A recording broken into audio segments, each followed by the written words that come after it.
그때는 제가 참 못났었지요. 돌이켜 생각해보면 그 낡은 집의 곰팡이 냄새처럼 제 마음도 퀴퀴하게 썩어 들어가고 있었던 것 같답니다. 제가 살던 집은 말이 지어진 지 반세기가 훌쩍 넘은 구옥이었거든요. 벽지 곳곳은 습기에 눅눅해져 누렇게 들떠있었. 고장마철만 되면 마루바닥은 삐걱거리는 소리를 내며 습기를 머금었답니다. 방 한 칸은 아예 볕이 들지 않아 언제나 서늘하고 축축했지요. 그 서늘한 방에서 홀로 지내며 저는 제 안에 자리 잡은 불안이라는 녀석과 매일 밤 씨름했답니다. 젊은 시절부터 돈 때문에 겪었던 서러움이 하도 많아 서평생을 악착같이 모아둔 몇 푼 안 되는 재산이 혹여 사라질까 노심초사했지요. 그 마음을 누구에게도 터놓지 못하고 삭히는 동안 저는 점점 더 고집불통이 되어갔답니다. 그 아이는 그런 저를 안쓰러워했는지 자주 찾아와 이런저런 살림을 챙겨주려 했답니다. 따뜻한 밥을 차려주기도 하고 낡은 가구를 고쳐주겠다고 나서는 일도 다반사였지요. 그런데 제 눈에는 그 모든 게 잔소리 같고 심지어는 제 것을 탐내는 행동으로까지 보였으니 제가 얼마나 못난 사람이었는지 모른답니다. 남의 일에 웬 참견이 그리 많으냐. 내 돈 내가 어떻게 쓰든 네가 알 바 아니잖니. 매번 저는 그렇게 쏘아붙였거든요. 그 아이는 묵묵히 제 말들을 다 받아내고는 했지만 그때마다 그 아이의 얼굴에 드리워지던 그림자를 저는 애써 외면했답니다. 제 마음속에는 오직 내 돈을 지켜야 한다는 강박만이 가득했지요. 가난이 사람을 얼마나 비참하게 만드는지 누구보다 잘 알았기에 그 악착 같은 마음을 놓을 수가 없었답니다. 거울 속에 비친 제 얼굴은 이미 주름투성이의 괴팍한 노파였지만 저는 제 모습이 그렇게 못났을 거라고는 상상조차 하지 못했답니다. 그저 내가 옳다고 내가 세상을 더 잘 안다고 생각했지요. 어느 날 저는 은행 앞으로 나섰답니다. 휴대폰 너머 들려오는 다급한 목소리가 제 마음을 쥐고 흔들었거든요. 어머님 지금 당장 돈을 보내지 않으시면 큰일 납니다. 그 아이는 제가 은행에 들어서는 것을 보고는 저를 따라 들어와서는 제 팔을 다급하게 붙잡았답니다. 어머니 지금 뭐 하시는 거예요? 어디에 돈을 보내시려는 건데요? 그 아이의 목소리에는 간절함이 가득했지만 제 귀에는 그저 돈을 인출하려는 저를 막아서려는 회방꾼의 목소리로만 들렸답니다. 이것 좀 놓지 못해. 내 돈 가지고 내가 뭘 하든 네가 무슨 상관이냐 말이다. 저는 팔을 뿌리치며 성질을 버럭 냈답니다.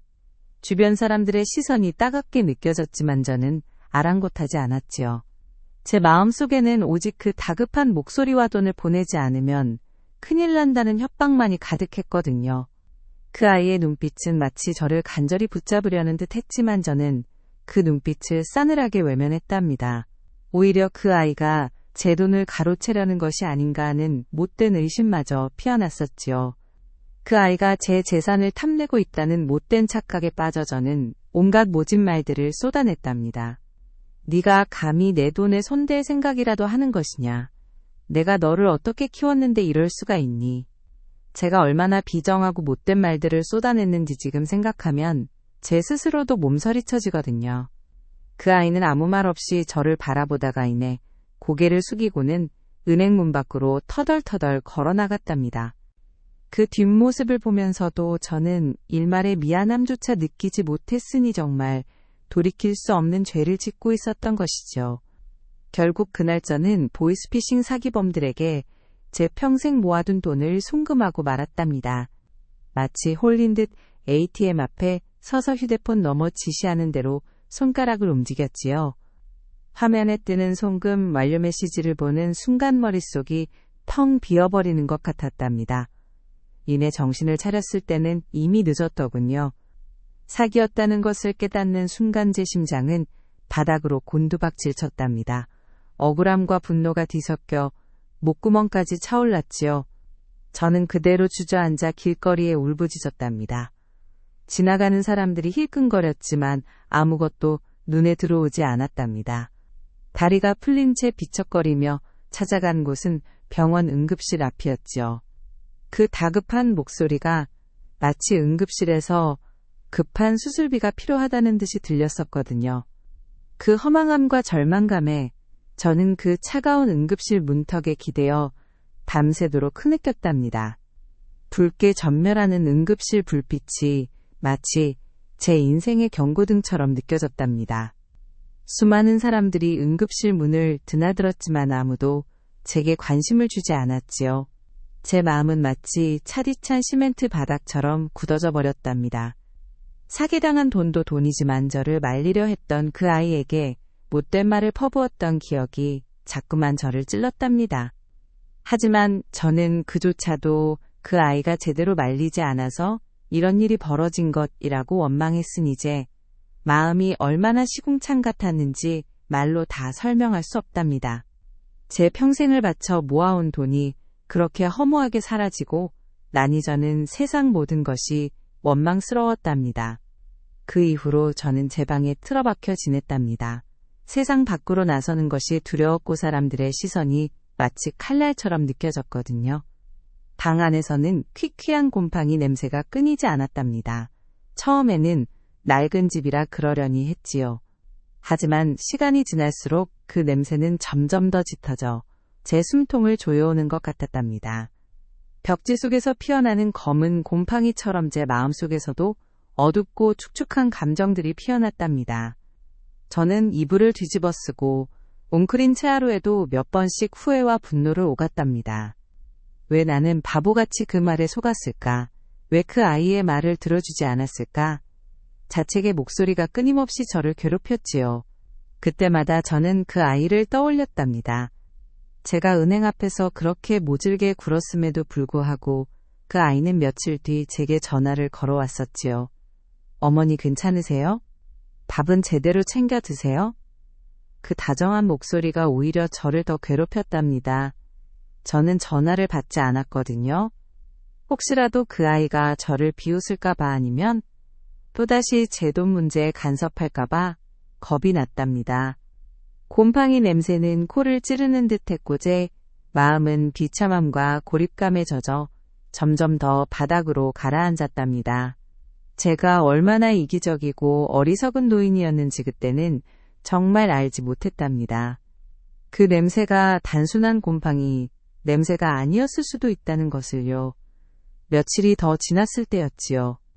그 아이는 제가 전화를 받지 않자 직접 경찰서에 제 보이스피싱 피해 사실을 신고하려 했었답니다. 저는 그 소식을 듣고는 마치 들키지 말아야 할 비밀이라도 들킨 것처럼 화들짝 놀랐답니다. 제 돈을 잃은 것도 서러운데 경찰서까지 드나들며 소문이라도 날까봐 겁이 났거든요. 저는 허둥지둥 경찰서 앞으로 달려갔답니다. 낡은 슬리퍼를 끌고 가는 제 발걸음은 불안감으로 가득했지요. 경찰서 앞은 의외로 한산했답니다. 굳게 닫힌 문 앞에서 그 아이가 휴대폰을 들고 서 있는 모습이 보였답니다. 그 아이의 뒷모습은 어딘가 초췌해 보였답니다. 무슨 짓을 하려는 것이냐? 나를 2번 죽일 셈이냐? 제가 버럭 소리치자 그 아이는 깜짝 놀라 뒤를 돌아보았답니다. 그 아이의 얼굴은 핏기 하나 없이 창백했지요. 어머니 전 그저 어머니를 도와드리려고. 그 아이는 말을 흐리며 제 눈을 똑바로 쳐다보지 못했답니다. 그 순간 제 마음속 한구석에 아주 작은 미안함이라는 감정이 스멀스멀 피어났답니다. 그 아이의 눈빛 속에서 저를 향한 원망보다는 걱정이 더 크게 비쳤거든요. 어쩌면 정말 나를 도우려 했을지도 모른다는 아주 미약한 생각이 들었답니다. 하지만 제 고집은 여전히 저를 짓누르고 있었지요. 그 아이의 손에 들린 휴대폰이 마치 저를 고발하려는 증거물처럼 느껴졌답니다. 저는 다시금 이성을 잃고 그 아이에게 모진 말들을 퍼부었지요. 저는 다시금 모든 것을 제 뜻대로 하려 했답니다. 경찰서에 들어가지 않고 그 아이를 돌려세워 집으로 돌아가려 했지요. 그 아이는 저항하지 않고 제 뒤를 따라왔답니다. 그 모습이 어찌나 초라하던지요. 그러다 문득 저는 보이스피싱 사건을 조사하던 경찰관이 제게 남긴 말을 떠올렸답니다. 피해 송금 전후 통화 내역을 자세히 살펴봐야 합니다. 그때는 그 말이 그저 형식적인 절차라고 생각했었지요. 하지만 이제와 생각해보니 어쩌면 그 속에 실마리가 있을지도 모른다는 생각이 들었답니다. 그 아이가 혹시 제 통화 내역을 보고 무슨 짓을 하려 했던 것일까? 의심이 스멀스멀 피어났답니다. 저는 그 아이에게서 휴대폰을 뺐다시피 하여 제 집으로 돌아왔답니다. 방에 들어서 곰팡이 냄새가 더욱 역하게 저를 반겼답니다. 불쾌한 기분 속에서 저는 제 휴대폰의 통화 녹음 기록을 뒤지기 시작했답니다. 혹시나 하는 마음에 제가 송금 직전에 통화했던 내용들을 확인하고 싶었거든요. 설마 했지만 제 손가락이 화면을 스크롤하는 순간 제 눈에 익숙한 번호가 보였답니다. 바로 그 아이의 전화번호였지요. 저는 심장이 철렁 내려앉는 것을 느꼈답니다. 그 아이와 제가 은행 앞에서 다투던 그 시간 저는 보이스피싱범의 전화를 받고 있었고 그 아이는 저를 말리기 위해 제게 여러 번 전화를 걸었던 것이었답니다. 저는 두려움 반의심 반으로 그 아이가 제게 걸었던 전화를 재생했답니다. 첫 번째 통화는 짧았답니다. 어머니 지금 어디세요? 다급한 목소리였지요. 두 번째 통화에서는 더 절박한 목소리가 들렸답니다. 어머니 제가 지금 은행 앞으로 가고 있어요. 아무것도 하지 마세요. 그리고 세 번째 통화 바로 제가 송금하기 직전에 걸려온 전화였답니다. 저는 숨을 죽이고 그 녹음 파일을 들었답니다. 그 아이의 목소리는 이미 울음기로 가득했답니다. 어머니 제발 아무것도 하지 마세요. 그거 사기예요. 제가 다 알아봤어요.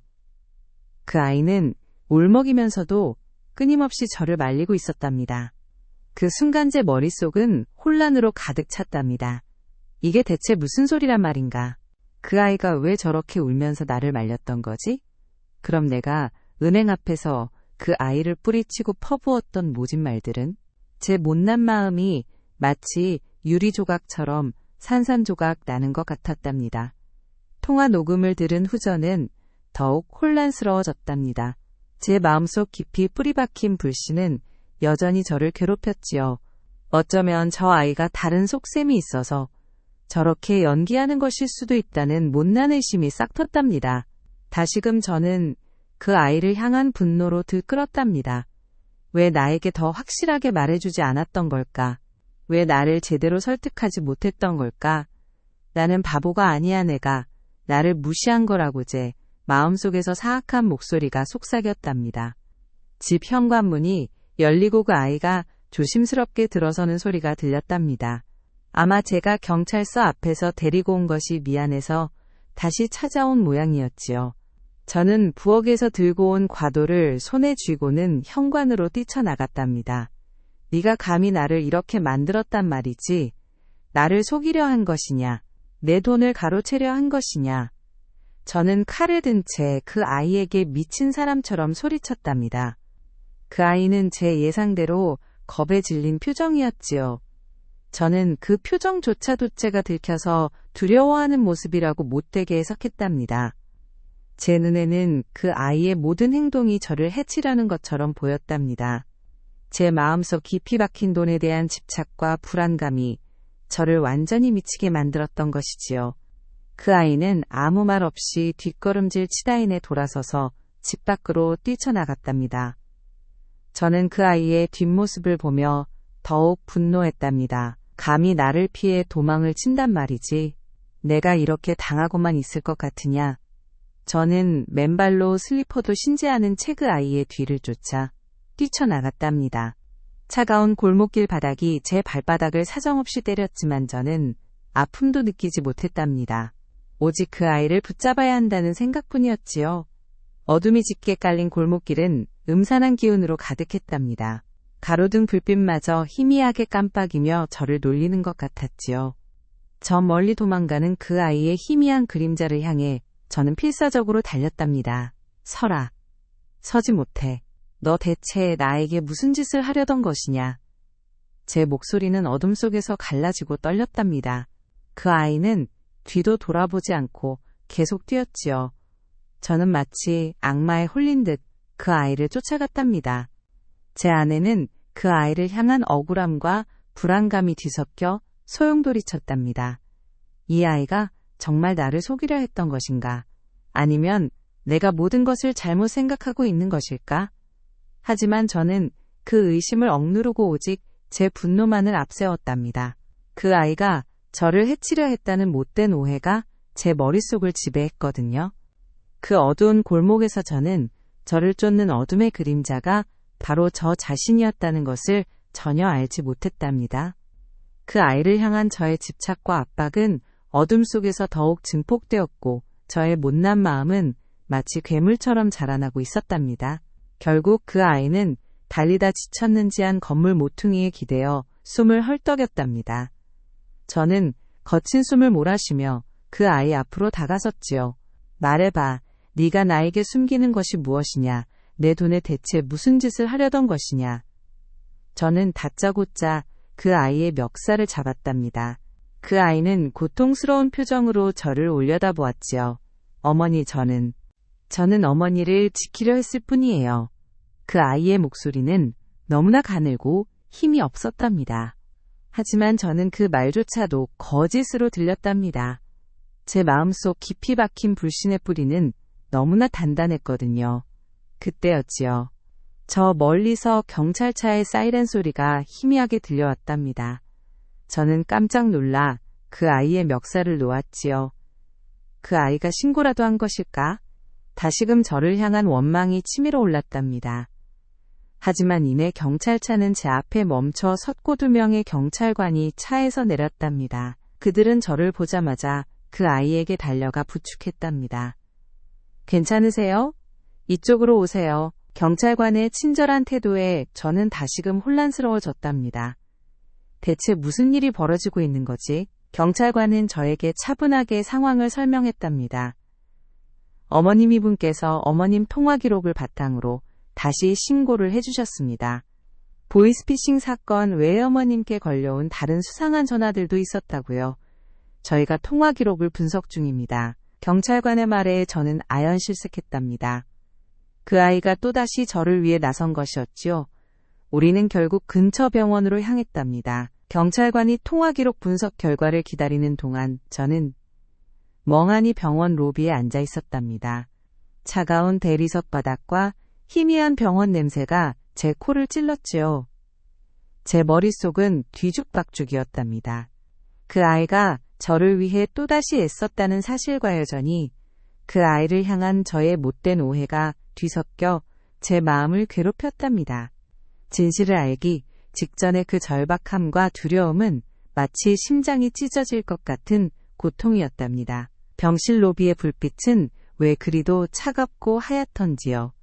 제 심장이 조여드는 듯한 답답함 속에 서드디어 경찰관이 조심스러운 얼굴로 제게 다가왔답니다. 손에는 제 휴대폰과 인쇄된 통화 기록들이 들려 있었지요. 어머님이 전화 녹음을 한 번 더 들어보시겠어요? 경찰관은 제게 휴대폰을 건네주며 제가 이전에 들었던 그 아이의 통화 녹음을 다시 재생해 주었답니다. 어머니 제발 아무것도 하지 마세요. 그거 사기예요. 제가 다 알아봤어요. 다시 듣는 그 아이의 목소리는 여전히 울음기로 가득했답니다. 하지만 이번에는 이전과는 다른 무언가가 제 귀에 꽂혔답니다. 통화 중간중간 가늘고 짧은 흐느낌이 들렸거든요. 처음에는 그저 제가 화를 내서 울먹이는 것이라고만 생각했었지요. 하지만 경찰관은 다음 통화 녹음 파일을 재생했답니다. 그 파일은 제가 사기당한 후에 그 아이가 제게 전화했던 기록이었답니다. 저는 그 전화를 받지 않았었지요. 그런데 녹음된 음성에는 그 아이의 목소리가 들렸답니다. 어머니 제발 전화를 받아주세요. 제가 너무 죄송해요. 그리고 그 뒤로 이어지는 것은 가슴을 찢는 듯한 흐느낌과 숨막히는 울음소리였답니다. 그 울음소리는 마치 뼈를 깎는 듯한 고통을 담고 있었답니다. 이 통화는 어머님이 전화를 받지 않으셨을 때 녹음된 음성입니다.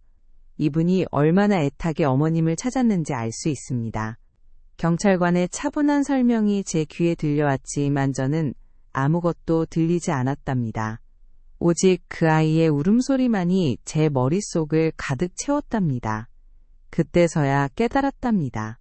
그 울음소리는 제가 못된 말을 퍼부어서 터져나온 울음이 아니었답니다. 저를 말리지 못한 것에 대한 자책감 그리고 저를 향한 애끓는 걱정 때문이었답니다. 제 귀에 들리던 그 아이의 목소리에서는 이미 피가 섞인 듯한 절규가 느껴졌답니다. 그 아이는 이미 제가 알지 못하는 어떤 고통 속에서 필사적으로 저를 지키려 애썼던 것이었지요. 제 못난 마음이 그토록 굳게 닫혀 있어서 그 아이의 진심을 알아채지 못했던 것이었답니다. 제 가슴이 마치 천둥이라도 맞은 것처럼 찢어지는 듯한 충격과 전율에 휩싸였답니다. 그때까지 제 마음을 지배했던 모든 불신과 분노가 한순간에 산산조각 났답니다.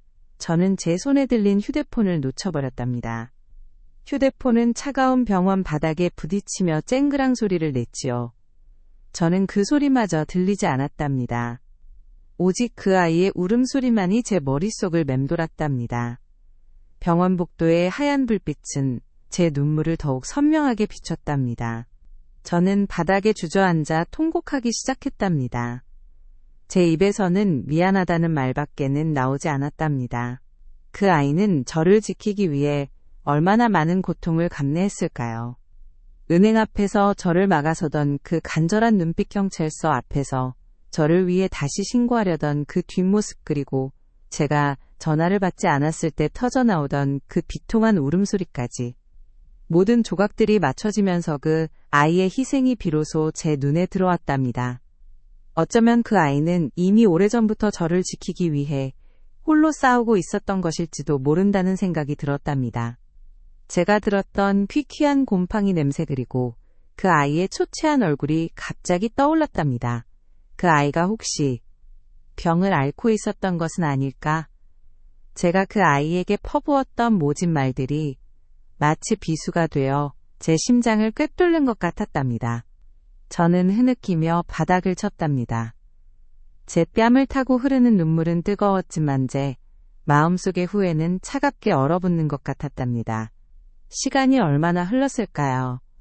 제 눈물샘은 이미 마르고 목은 잔뜩 쉬어버렸답니다. 새벽염병원 응급실 앞은 희미한 안개에 쌓여 있었답니다. 벤치에 앉아있던 저는 고개를 들었답니다. 뿌옇게 퍼진 가로등 불빛 아래 그 아이가 서 있는 모습이 보였답니다. 그 아이는 어딘가 지쳐 보였지만 제 눈에는 더 이상 원망하는 기색이 없었답니다. 우리는 아무 말 없이 서로를 바라보았답니다. 긴 침묵 끝에 그 아이가 제게로 천천히 다가왔답니다. 그 아이의 얼굴은 여전히 창백했지만 그 눈빛은 예전의 저를 향한 걱정과 다정함으로 가득했답니다. 제가 얼마나 모질게 굴었음에도 불구하고 그 아이는 저를 버리지 않았던 것이지요. 저는 억지로 입을 열었답니다. 미안하다. 정말 미안하다.